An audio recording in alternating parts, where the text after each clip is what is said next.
Hello everyone, welcome to Candidate Spotlight. Today we have with us Sandhineni Mithil contesting for the position of Vice President, Students Gymkhana Council. Now let us start with the question.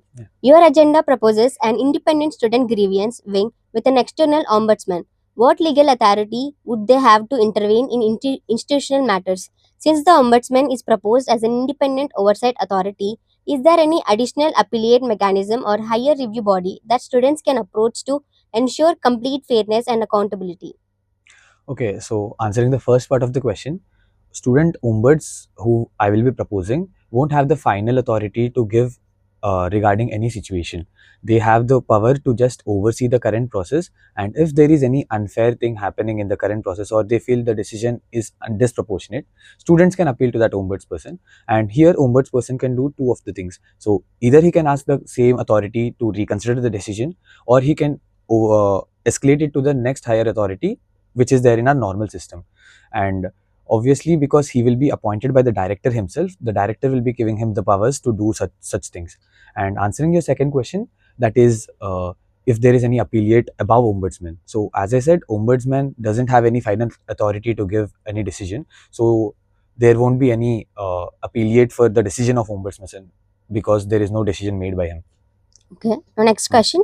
How will you maintain the global reputation of IIT degrees if students exit early with the partial qualification? Many already feel that the online degree itself has ruined the value of IIT education standards. Could easier exit options unintentionally increase dropout rates rather than helping struggling students? So coming to the exit options, the reputation of the IIT degree won't be compromised in this agenda, because the reputation of IIT comes from two parts: the hard entrance exam, which is JEE, and the quality of education we get here in our offline education. So the entry mechanism would be the same. That would be the JEE advanced examination, and the education will be a normal education which a BTech student will get. And the only difference here is the student will exit the IIT after 3 years or 2 years, depending on the situation and whatever happens to the student. So the only thing which will be compromised is the rest education compared to a BTech student. And obviously, because we won't be giving a BTech degree, that would be compensated by that thing, and no quality of education would be compromised. Okay. And the second question, answering the second question, could you repeat the second question once? Okay. Could easier exit options unintentionally increase dropout rates rather than help struggling students? Okay, so easier. I never mentioned that this would be an easy exit option for the students. This will be the last resort for any student if they are facing any problem in their personal life or some other thing happens to them. We will try academic counseling. We would try psychological counseling for the student if he has any, and none of it works out. And if he needs to drop out from the college, instead of giving nothing to him, we will propose to give a degree or a certificate showing their progress in their college. Okay. Now next question. Yeah. Your proposal to expand the 6-month internship semester policy could require coordination across multiple departments and academic schedules. What strategy would you adopt to build consensus among faculty and ensure the policy benefits students without disrupting academic timelines?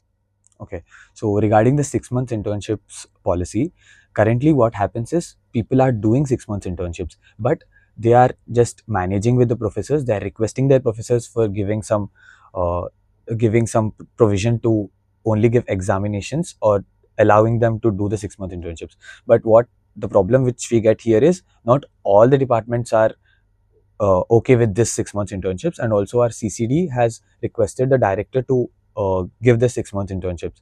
So the the requests are there from the company side also, and also the students are willing to do the 6 months internships, and this will obviously increase our placement percentages, because 6 month internships are the ones which are generally provided by the industry. Coming to the academic timelines, so my plan is to provide the 6 month internship in the last semester of their BTech, because they have lesser number of core courses, and generally the courses would be electives. So electives can be done online, or a little relaxation can be given in the electives. So this could be possible. Okay. Now next question. You propose a self assessment and resource portal for mental health awareness. What safeguards would you introduce to ensure that students do not misinterpret results, self diagnose incorrectly, or experience unnecessary anxiety without professional guidance?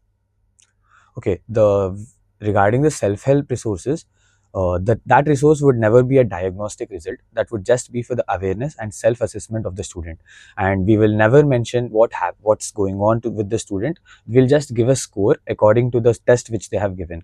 We will be using validated mental health tests, example like DASS-21, which is a test used global wide.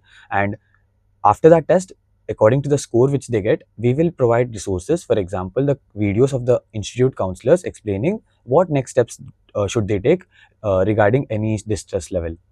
Okay. Next question.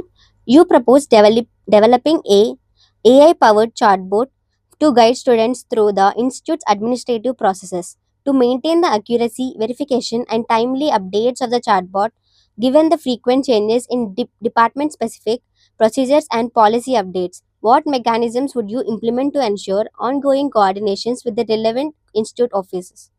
Okay, regarding the chatbot, I propose to implement a RAG bot connecting a database of the institute, which all the intranet notices and all the intranet mails, whatever we are getting. So I want to connect that database with an AI bot so that we can easily retrieve the information which is already present in the circulars given out by the institute.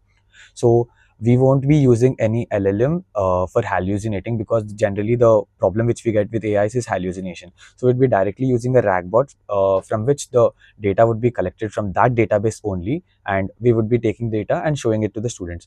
And regarding the technical feasibilities, I have already discussed this agenda with the SWC's General Secretary and have thought about it. So the review which I got from them is this is completely feasible. And regarding the information collection, we already get the notices on our intranet to every student. We just need to take the notices from there and we need to implement in this database. That's it. Okay, now next question. Which institute officers or administrators have you consulted with about the feasibilities of your proposals and what feedback have you received?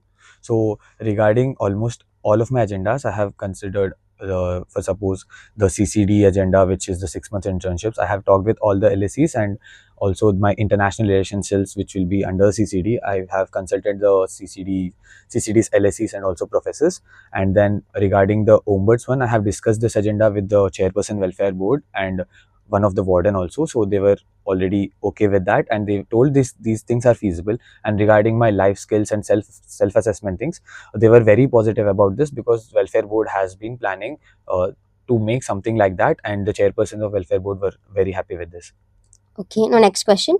What are the biggest risks or obstacles that could prevent your proposals from being implemented and how will you address them? So the biggest problem which I would think will come in my proposals would be the admin related issues, because one of my agendas which I think it would be a little difficult to implement is the ombuds one.